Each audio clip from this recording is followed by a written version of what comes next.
le 6 novembre 2005. En plein jour, un groupe d'hommes descend sur l'aéroport international de Miami avec précision et audace. Leur cible, un entrepôt Brinks contenant des millions en espèces.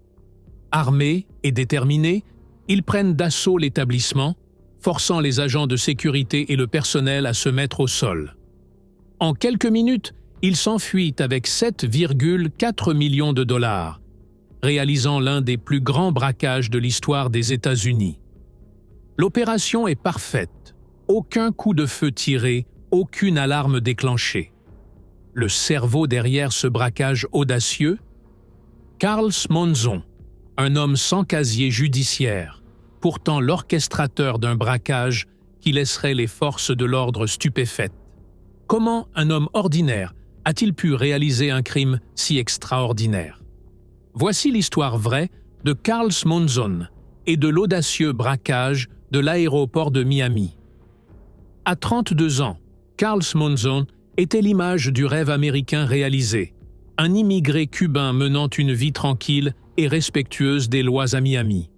Il s'était construit une existence stable et s'était engagé à gagner honnêtement sa vie dans la poursuite du rêve qui l'avait amené aux États-Unis.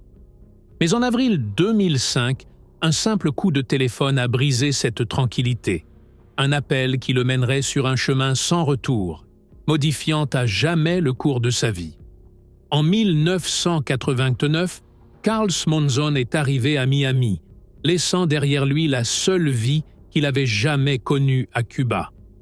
Comme tant d'autres avant lui, il rêvait d'un avenir où le travail acharné et la détermination pourraient enfin être récompensés, quelque chose qu'il savait impossible dans son pays natal. Peu importe à quel point on travaille dur à Cuba, il n'y a pas d'avenir, réfléchira plus tard Carl, un sentiment qui alimentait sa quête d'une nouvelle vie en Amérique. Mais la promesse d'un avenir plus radieux a pris un tournant inattendu, avec un appel de son ami d'enfance et ancien voisin, Onelio Diaz. Onelio, travaillant désormais comme agent de sécurité pour Brinks à l'aéroport international de Miami, avait des nouvelles stupéfiantes. Il était impliqué dans le transport d'immenses sommes d'argent, jusqu'à 100 millions de dollars à la fois. Diaz a révélé les détails stupéfiants à Carls. L'argent arrivait sur des jets Lufthansa d'Allemagne, envoyés par Commerzbank, l'une des plus grandes institutions financières du pays. Brinks employait Diaz et une petite équipe de garde pour escorter ces fortunes de l'avion jusqu'à un entrepôt sous douane à la périphérie de l'aéroport, où l'argent passerait par le contrôle douanier. Là, les gardes inspecteraient les sacs, s'assurant qu'ils étaient intacts avant de les charger dans des voitures blindées pour le court trajet jusqu'à la succursale de Miami de la Réserve fédérale, à seulement 4 miles de là. Cependant, Diaz avait remarqué de sérieux problèmes de sécurité au terminal de fret où il travaillait. Il avait observé que les gardes ignoraient souvent les protocoles de sécurité qu'ils étaient censés suivre. Par exemple, Diaz mentionnait que les portes de l'entrepôt étaient fréquemment laissées grandes ouvertes, surtout parce qu'il n'y avait pas de climatisation à l'intérieur. À l'entrepôt où l'argent était stocké, il y avait une porte qui donnait directement sur la rue, en faisant un endroit idéal pour une fuite rapide et facile si quelqu'un planifiait un braquage. La vulnérabilité de cette porte et d'autres failles de sécurité n'avaient pas échappé à Diaz. Mais malgré la reconnaissance de l'opportunité, il n'était pas prêt à trahir son employeur et commettre le vol lui-même. Au lieu de cela, Diaz a commencé à penser à qui pourrait le réaliser et a immédiatement pensé à Carls. Diaz savait que Carls avait besoin d'argent pour adopter un enfant, et il pensait qu'il pourrait être le mieux placé pour réaliser le braquage. Bien que Carls ait réussi à atteindre certains aspects de son rêve américain, comme posséder une voiture modeste et une maison, il manquait encore quelque chose dans sa vie. Carls et sa femme, Cinnamon, qu'il a épousée en 2012, aspiraient à fonder une famille. Malheureusement, ils n'avaient pas d'enfants. Après avoir enduré plusieurs fausses couches, le couple a pris la décision difficile de se tourner vers l'adoption comme moyen de réaliser leur rêve de devenir parents. Cependant, cette voie comportait ses propres défis. L'adoption était un processus coûteux. Lorsque Diaz l'a approché avec la proposition de réaliser un braquage de plusieurs millions de dollars, Karls s'est retrouvé à la croisée des chemins. Pourtant, la perspective d'obtenir l'argent nécessaire pour adopter un enfant et enfin réaliser son rêve d'avoir une famille était trop tentante pour résister. La tension financière et le désir émotionnel de devenir père ont obscurci son jugement, le conduisant à accepter la proposition de Diaz sans hésitation. Cette décision allait placer Karls sur un chemin dangereux, un chemin qui changerait sa vie pour toujours. Bien que Karls ait eu un casier vierge, il était obsédé par les films policiers et les séries télévisées judiciaires, notamment Law and Order SVU et Dateline NBC. Il utiliserait plus tard ces émissions comme guide pour réaliser le braquage de Brinks à Miami. Lorsque Diaz a passé l'appel, Karls travaillait comme chauffeur pour United Rentals, une entreprise qui loue des équipements de construction. Ses journées se passaient au volant, transportant des machines lourdes d'un chantier à l'autre, une routine qui offrait peu d'excitation, mais procurait un revenu stable. Cependant, lorsque Diaz lui a présenté l'idée de réaliser un braquage de plusieurs millions de dollars, Karls s'est trouvé intrigué, bien que sceptique. Il se souvient avoir dit à Diaz que le plan semblait presque trop facile et trop beau pour être vrai. Après avoir pesé les risques, Karls a pris la décision fatidique de tenter le coup. La décision prise, Karls a commencé à se préparer pour le braquage, s'appuyant sur les connaissances qu'il avait accumulées au fil des années en regardant des séries policières. Il savait que la planification serait cruciale, et avant de se lancer, il devait déterminer si le braquage était même faisable. Sa première étape était d'acquérir une meilleure compréhension de l'agencement et de la sécurité de la cible. Karls a commencé par réserver une chambre à l'hôtel Miami Hilton, qui offrait un point de vue stratégique surplombant l'entrepôt et le tarmac de l'aéroport. Depuis cette chambre, il pouvait observer les opérations quotidiennes et identifier les vulnérabilités potentielles. C'est ici, avec une vue dégagée sur l'entrepôt où l'argent était stocké, que Karls a commencé à mettre son plan en mouvement. La chambre d'hôtel est devenue son centre de commandement improvisé, où il étudiait méticuleusement les schémas de mouvement, le timing et les protocoles de sécurité, tout cela dans le but de déterminer si le braquage pouvait vraiment être réalisé. Karls a commencé son plan en réservant une chambre à l'hôtel Miami Hilton, choisissant stratégiquement cet emplacement car il offrait une vue directe sur l'entrepôt et le tarmac de l'aéroport où l'argent était stocké. Il a choisi une chambre orientée vers le sud, espérant obtenir une vue dégagée des opérations en contrebas. De ce point de vue, Karls pouvait voir les pilotes et les gardes transportant les sacs d'argent des avions à l'entrepôt, lui donnant une idée du timing et des procédures impliquées. Cependant, en observant la scène depuis sa chambre orientée sud, Karls a réalisé que sa vue était partiellement obstruée. Bien qu'il puisse voir une partie de l'activité, des détails critiques étaient cachés à la vue, rendant difficile la collecte de toutes les informations dont il avait besoin. La semaine suivante, il a loué une chambre de l'autre côté de l'hôtel, face au nord, qui, espérait-il, offrirait une meilleure perspective. Ce nouveau point de vue s'est avéré plus avantageux, et Karls a continué à affiner ses observations de là. Au cours des semaines suivantes, il s'est enregistré dans la chambre face au nord, environ 9 fois de plus, recueillant chaque fois des informations plus détaillées sur les routines quotidiennes et les mesures de sécurité à l'entrepôt. J'allais et venais chaque semaine. Une semaine du côté nord, une semaine du côté sud, pour m'assurer qu'ils ne changeaient jamais leur routine, a dit Karls. Karls ne pouvait pas se défaire du sentiment que les sacs pourraient ne pas contenir réellement de l'argent. Et si c'était un piège? Cette inquiétude l'a fait conduire jusqu'au tarmac 2 fois, prétendant chaque fois qu'il cherchait simplement un emploi. Mais en réalité, il essayait de vérifier si l'argent était vraiment là. Finalement, il a vu les sacs d'argent lui-même, et cela a suffi à le convaincre. « Je voulais m'assurer que l'argent est là », Parce que c'est peut-être un piège. Puis, j'ai vu les sacs d'argent. J'ai su que l'argent était vrai. Avec l'argent en vue et la routine de déchargement des sacs restant la même, Carls a cru que Diaz disait la vérité et a décidé de procéder au vol. Avant d'aller de l'avant avec le plan, Carls s'est assuré de repérer sur le tarmac un endroit sans caméra de sécurité. Il avait besoin d'un endroit où il pourrait cacher une voiture de fuite sans être vu.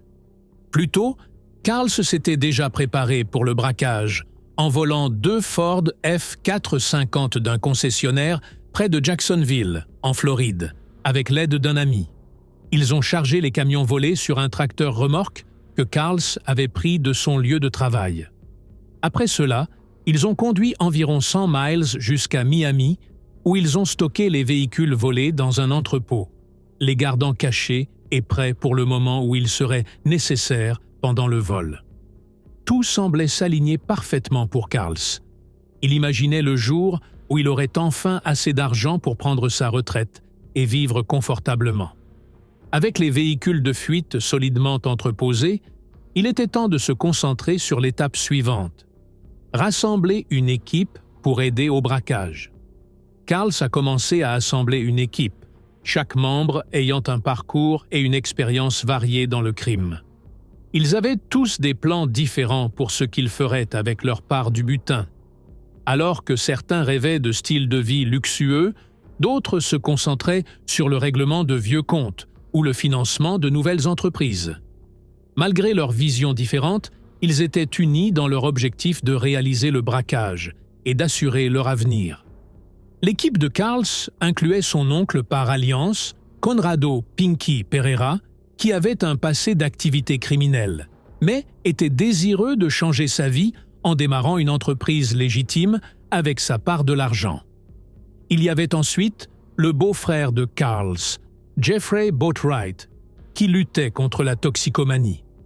Malgré ses difficultés, Carls voyait du potentiel en lui et l'a fait rejoindre l'équipe. Le dernier membre de l'équipe était Roberto Pérez, un collègue de Carls, qui a accepté de participer au braquage. Pendant que toute cette préparation se déroulait, la femme de Carls, Cinnamon, était enceinte de leur petite fille. Carls a gardé tout le plan caché d'elle. Ce n'est qu'après que le braquage de l'entrepôt ait été exécuté qu'elle a appris l'implication de son mari. Environ 2 mois avant le braquage, la tragédie a frappé Carls et sa femme, Cinnamon. Elle a été transportée d'urgence à l'hôpital avec une tension artérielle élevée, une complication qui a conduit à la perte déchirante de leur bébé, qui est né mort-né. L'événement dévastateur a renforcé la détermination de Carls à changer leur situation financière. Alors que le chagrin de perdre leur enfant pesait lourdement sur lui, cela a également alimenté sa détermination à s'assurer qu'il n'aurait jamais à faire face à une telle épreuve à nouveau. Carls a plus tard réfléchi à ses motivations, expliquant que ce n'était pas seulement question de voler une grosse somme d'argent. La perte de leur bébé l'a fait réfléchir à leur avenir et à la possibilité d'adoption. Je ne le faisais pas juste pour prendre tout cet argent. Récemment, j'ai perdu mon bébé, alors je veux juste avoir assez d'argent pour adopter un enfant. Adopter un enfant est coûteux. Le moment était enfin venu d'exécuter le braquage que Carls avait méticuleusement planifié. Le 6 novembre 2005, tout a été mis en mouvement quand Diaz a appelé Carls, lui donnant le signal que l'avion avait atterri et que les sacs d'argent étaient prêts à être pris. L'appel reçu, Carls est rapidement parti dans un pick-up, accompagné de ses associés soigneusement choisis, chacun prêt à jouer son rôle dans l'audacieux braquage. Pendant ce temps, à l'aéroport, Diaz, qui était dans le coup, ainsi que d'autres agents de sécurité, escortaient les personnes portant les sacs d'argent jusqu'au terminal pour inspection. Cette procédure de routine créait la fenêtre d'opportunité parfaite. Pendant que l'inspection était en cours, les sacs d'argent étaient temporairement sans surveillance, rendant plus facile pour Carls et son équipe de fondre sur eux et d'effectuer le vol sans détection immédiate. Avec le plan en pleine action, chaque membre de l'équipe a assumé son rôle assigné. Pérez était posté comme guetteur, surveillant tout signe de problème ou d'interférences inattendues. Jeffrey Boatwright, le beau-frère de Carls, était en position derrière le volant d'un des pick-up noirs volés, prêt à les conduire loin dès que le travail serait terminé. Carls et l'oncle de sa femme, Pereira, étaient chargés de la tâche d'effectuer réellement le vol, sécuriser les sacs d'argent et faire leur fuite. Malgré la planification détaillée et la coordination minutieuse, Carls ne pouvait pas se débarrasser de son anxiété. C'était sa première fois à commettre un crime si majeur et le poids de la situation était écrasant. Ses nerfs étaient à vif, sachant que toute erreur pourrait conduire à l'échec, ou pire, à se faire prendre. Réfléchissant plus tard à ce moment tendu, Carls a admis « Ma tension artérielle est montée en flèche. Je n'avais jamais rien fait de tel auparavant. J'étais comme « je ne sais même pas quoi faire. J'ai juste gardé mon calme et j'ai continué à faire ce que j'étais supposé faire. » Alors que le groupe arrivait à l'entrepôt Brinks, leurs nerfs ont été immédiatement mis à l'épreuve par le bruit soudain de sirènes. Une camionnette pleine de policiers des douanes américaines est passée à toute vitesse devant eux, se dirigeant droit vers le bureau de poste directement en face de leur cible. Jeffrey, qui était au volant d'un des pick-up volés, a instinctivement ralenti. Il voulait voir ce qui se passait et, plus important encore, attendre que la police ait quitté la zone. La présence de la police a ajouté une couche de tension inattendue, et le groupe était visiblement secoué. Jeffrey et Pereira ont échangé des regards inquiets, pensant à abandonner l'opération. Mais face à ce tournant déstabilisant des événements, Carls a pris les choses en main. Sentant le malaise grandissant parmi ses associés, il est intervenu pour les encourager à rester concentrés et à s'en tenir au plan. Ironiquement, la police avait fourni la configuration parfaite pour Carls et son équipe. Au moment où il avait convaincu Pereira et Boatwright de continuer avec le vol, vers 15 heures, l'échange des sacs était en cours à l'entrepôt, faisant de ce moment le moment parfait pour frapper sans que personne ne les arrête. Ironiquement, la présence policière, qui semblait initialement être un obstacle majeur, finit par créer un avantage inattendu pour Carls et son équipe. L'agitation et la distraction causées par le fourgon de police signifiaient que la sécurité et l'attention étaient détournées de l'entrepôt Brinks. Au moment où Carls réussit à rassurer Pereira et Jeffrey et à les remettre sur les rails, il était environ 15 heures, un moment crucial où l'échange des sacs battait son plein à l'entrepôt. Ce timing s'avéra idéal pour leur plan, car il leur permit de frapper pendant que la zone était occupée et moins concentrée sur les menaces potentielles. En arrivant à l'entrepôt, l'équipe savait que c'était leur moment d'agir. Carls et Pereira sortirent rapidement du camion. Ils tirèrent des bandanas sur leurs visages pour dissimuler leurs identités et se fondre dans le chaos. Ensuite, ils se dirigèrent vers le quai de chargement. Les portes du quai étaient grandes ouvertes, offrant une entrée claire et dégagée. Ils grimpèrent sur le quai et passèrent par les portes ouvertes, se glissant à l'intérieur de l'entrepôt. À l'intérieur de l'entrepôt, Carls et Pereira furent accueillis par une scène qui correspondait parfaitement à la description de Diaz. Le grand espace ouvert était encombré de caisses et de monticules de films plastiques d'emballage. Près de l'entrée, un petit groupe de gardes, dont Diaz, était occupé à trier un grand tas de sacs en toile. Ces sacs étaient remplis à ras-bord d'argent et l'opération de tri faisait partie de la routine de manipulation de l'envoi du jour. L'envoi de ce jour-là était particulièrement important. 42 sacs d'argent, totalisant la somme massive de 88 millions de dollars. Chaque sac contenait environ 2,1 millions de dollars, les rendant lourds et encombrants. Sans hésitation, Carls et Pereira sortirent leurs armes. Ils crièrent des ordres, ordonnant aux gardes surpris de se mettre au sol. Les gardes, pris au dépourvu et en infériorité numérique, obtempérèrent rapidement, les mains levées en signe de reddition. Les gardes maîtrisés et leurs menaces immédiates neutralisées, Carls et Pereira agirent rapidement. Ils sélectionnèrent 6 des sacs, chacun pesant environ 38 livres, et commencèrent à les transporter vers la porte de la baie. La porte de la baie était leur voie de sortie, et ils l'atteignirent en temps voulu, visant à faire sortir l'argent volé et à le mettre dans leur véhicule de fuite avant que la situation ne puisse tourner contre eux. Alors qu'ils faisaient précipitamment leur fuite, l'un des sacs glissa de leur emprise et tomba sur le sol de l'entrepôt. Carls et Pereira savaient que le récupérer les ralentirait. Alors, ils décidèrent de laisser le sac derrière eux et se concentrèrent plutôt sur le chargement du reste de l'argent dans le camion. Une fois les 6 sacs sécurisés dans la benne du camion, ils s'éloignèrent rapidement des lieux. Le braquage fut exécuté sans qu'un seul coup de feu ne soit tiré. Au total, ils partirent avec 7,4 millions de dollars. Malgré l'exécution sans accroc de leur fuite, il fut rapporté que l'un des agents de sécurité impliqués dans l'incident dut être transporté à l'hôpital en raison d'un problème cardiaque. Le choc du braquage dut y contribuer. Après avoir quitté la scène du braquage, le gang conduisit jusqu'à leur lieu prédéterminé pour la prochaine étape de leur plan de fuite. À leur arrivée, ils transférèrent rapidement l'argent du camion volé dans des sacs en plastique pour éviter de laisser derrière eux des preuves compromettantes. Avant de procéder au transfert, Carls vérifia minutieusement les sacs pour détecter d'éventuels dispositifs de traçage ou des marquages qui pourraient conduire les autorités jusqu'à eux. N'en trouvant aucun, il donna le feu vert pour que l'argent soit transféré dans les sacs en plastique. L'argent solidement emballé, l'équipe changea de véhicule une fois de plus, transférant cette fois l'argent dans la voiture personnelle de Carls, qui avait été discrètement garée à environ 5 miles de là, dans une rue résidentielle calme.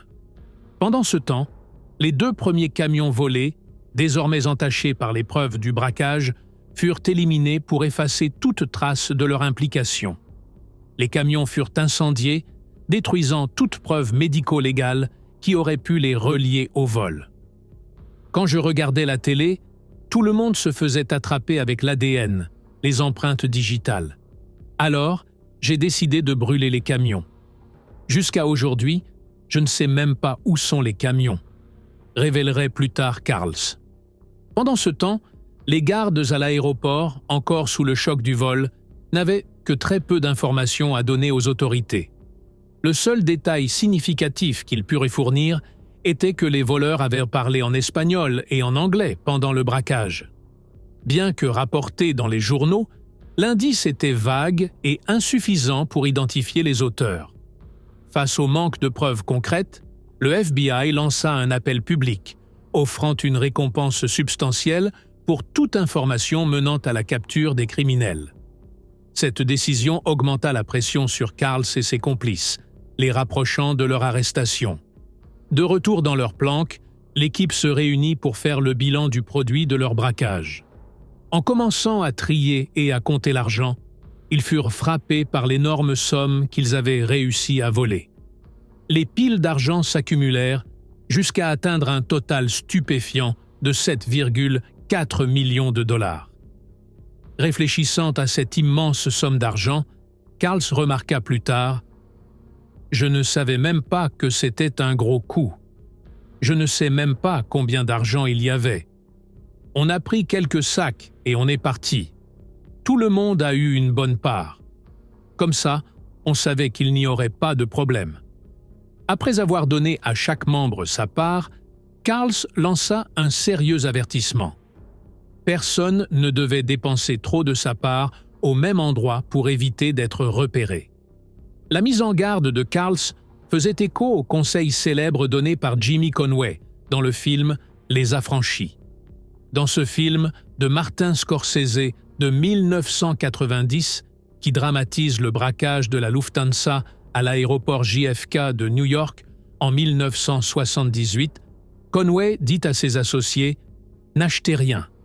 Le véritable braquage de la Lufthansa, qui avait abouti au vol d'environ 5,875 millions de dollars, est dépeint dans le film comme l'un des crimes les plus infâmes et lucratifs de son époque.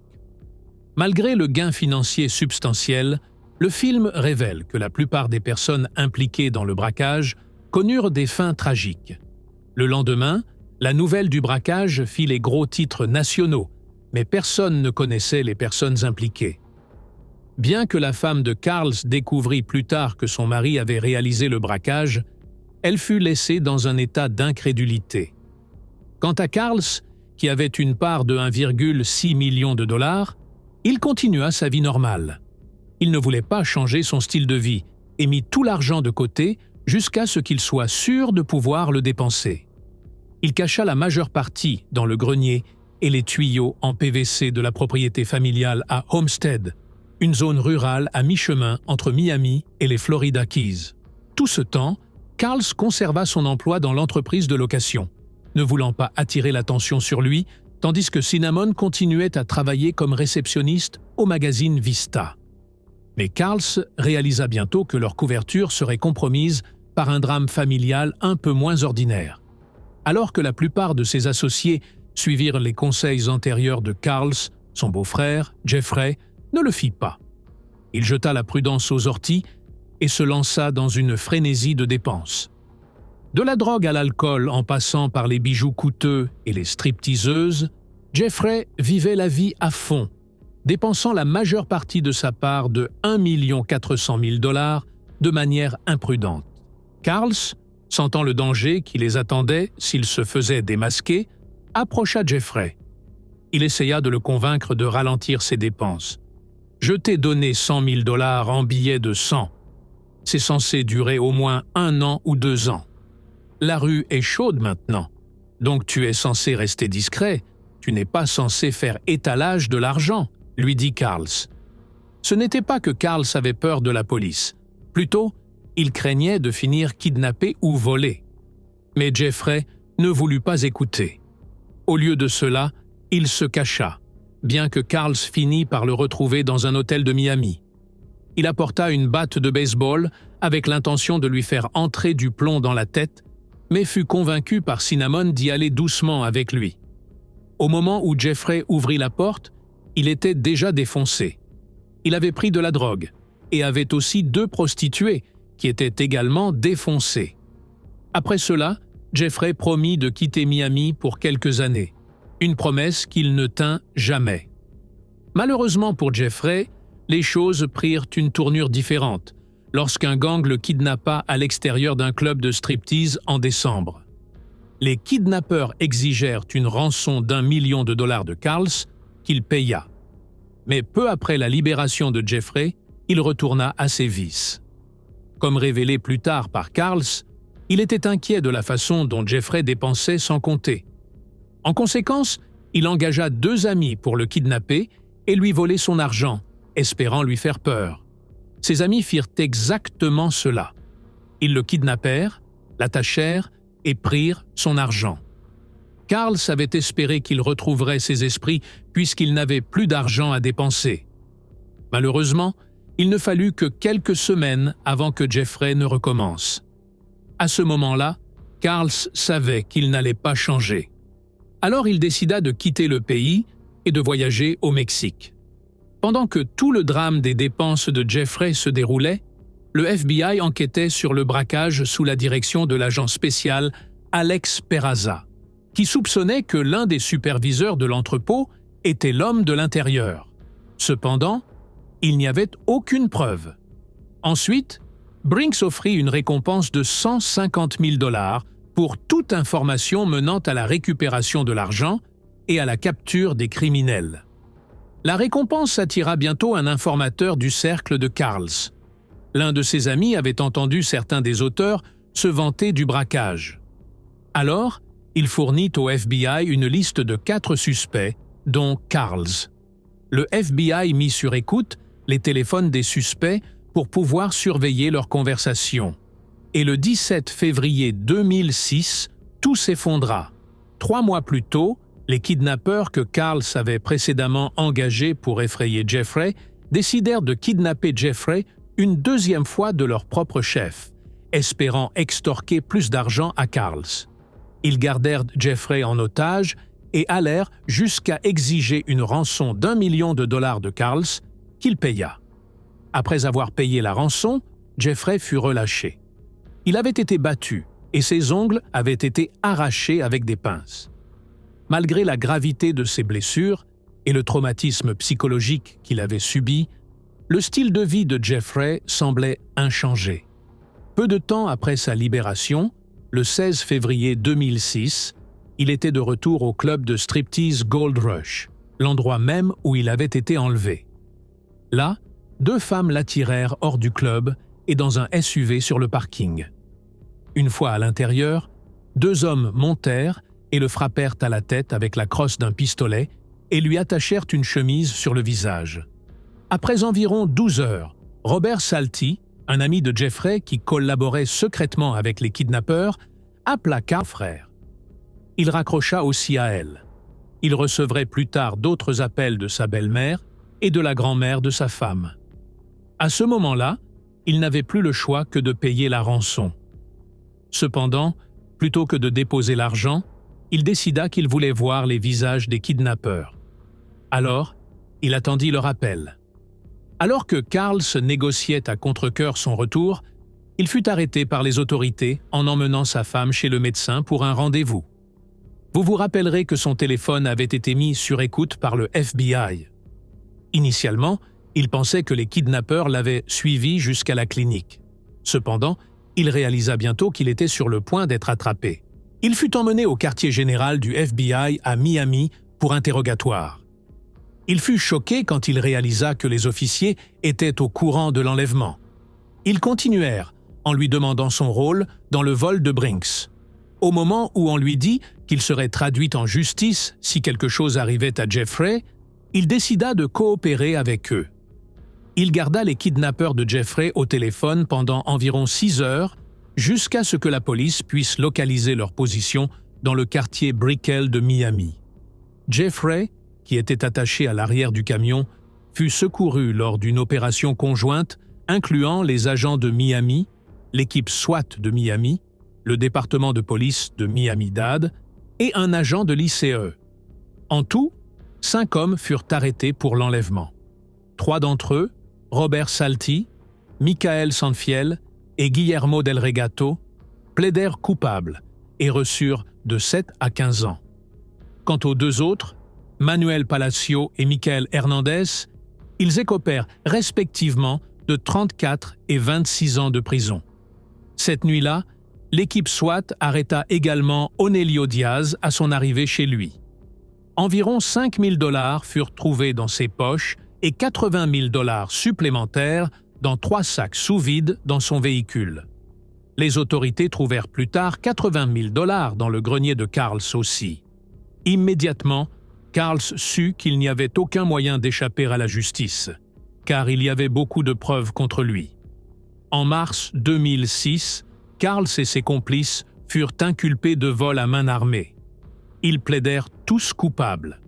Onelio Diaz fut condamné à 16 ans et en purgea 14. Jeffrey Boatwright fut condamné à 17 ans. Il en purgea 11 et décéda peu après sa libération. La sœur de Jeffrey, c'est-à-dire la femme de Carls, purgea 3 ans pour complicité de vol, car elle avait appris l'existence du vol après qu'il avait été commis et ne l'avait pas signalé. Leur oncle, Pinky, échappa à la capture pendant 4 années supplémentaires passées en fuite, mais fut finalement capturé et condamné à 11 ans de prison. Il en purgea un peu moins de 10. Quant à Carls Monzon, il fut condamné à 17 ans de prison fédérale. Après en avoir purgé 9, il fut libéré le 1er avril 2016 en liberté conditionnelle pour avoir coopéré avec les enquêteurs pour aider à attraper les kidnappeurs de Jeffrey. À sa libération, il vécut dans une maison de transition pendant 8 mois. Le mois suivant, il conduisit le FBI aux 1,2 million de $ qu'il avait cachés sur sa propriété. Et ce fut tout ce que le FBI récupéra. Les 6 millions de $ restants volés lors du braquage ne furent jamais récupérés jusqu'à ce jour. En repensant à son temps en prison, Carls se souvint avoir obtenu son GED et perdu 160 livres, mais dit que la partie la plus difficile était de ne pas pouvoir être là pour sa famille. « Ma mère a failli mourir 2 fois parce qu'elle a eu une crise cardiaque, et mon frère est malade. Il a des problèmes mentaux. Mon autre frère, il a eu un grave accident et a failli perdre ses jambes. J'étais juste là, comme s'il n'y avait rien que je puisse faire. Carls et Cinnamon divorcèrent finalement, et Carls ne réalisa jamais son rêve de paternité, bien qu'il vive maintenant à Miami avec sa petite amie et son enfant. Après la fin de sa probation en 2018, il commença à travailler comme chauffeur de camion pour Regulated Towing Inc. À la fin, Carls remarqua « Ce vol m'a coûté mon rêve américain. J'avais la maison, j'avais une femme. Il ne me manquait qu'un enfant. » Et c'est la fin de l'histoire de l'homme qui défia les probabilités et orchestra l'un des braquages les plus audacieux de l'histoire récente des États-Unis.